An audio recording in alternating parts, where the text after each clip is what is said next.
यह एक प्राचीन नगर की कहानी है जहां रात का शांत वातावरण और हल्की रोशनी भर आई। लेकिन इस शांत रात के पीछे एक अनकही कहानी छिपी थी, जिसे सिर्फ वही महसूस कर सकता था जो इस सन्नाटे को समझ सके। कहते हैं इस नगर में हर रात एक अदृश्य उपस्थिति घूमती है, जो सिर्फ उन लोगों को दिखाई देती है जो सच में जाग रहे होते हैं। सबको लगा कि रावण का अंत हो चुका है, लेकिन असली कहानी यहीं से शुरू होती है, जो बहुत कम लोग जानते हैं। लेकिन सच्चाई यह है कि रावण का एक भाई था जो उससे 1000 गुना अधिक शक्तिशाली माना जाता था। वह पृथ्वी पर नहीं बल्कि एक रहस्यमयी दुनिया में रहता था, जहां का वातावरण भय और अजीब शक्तियों से भरा हुआ था।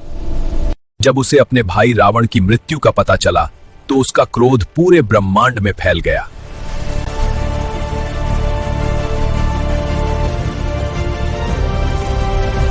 अब रणभूमि में सिर्फ सन्नाटा था और एक ऐसी शक्ति जागने वाली थी जो इस लड़ाई का अंत तय करेगी।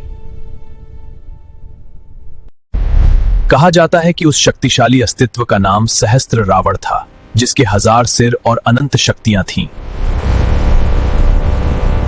उसका जन्म एक अशुभ संकेत के साथ हुआ था, जब आकाश काला हो गया और पूरी प्रकृति विचलित हो उठी।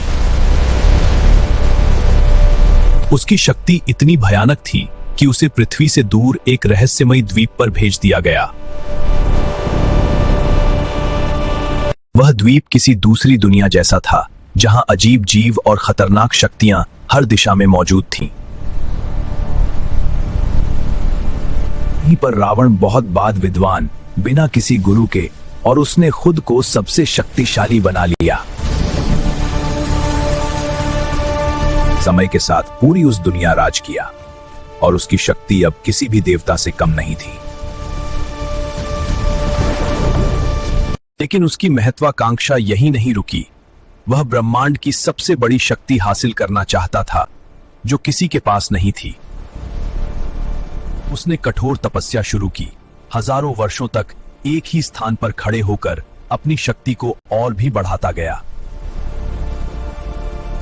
उसकी तपस्या से तीनों लोक कांप उठे और अंत में ब्रह्मा जी को स्वयं उसके सामने प्रकट होना पड़ा।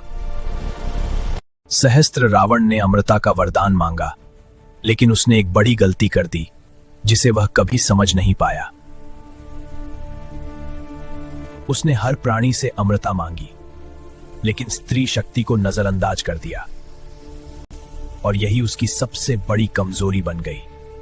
उधर श्री राम ने रावण को पराजित कर दिया था, लेकिन असली खतरा अभी बाकी था, जो इस युद्ध को और भयानक बनाने वाला था। जब सहस्त्र रावण को अपने भाई की मृत्यु का पता चला, तो उसका क्रोध पूरे आकाश में फैल गया और युद्ध की शुरुआत हुई। वह अपनी विशाल शक्ति के साथ रणभूमि में उतरा और उसकी उपस्थिति से पूरी सेना भय से कांप उठी।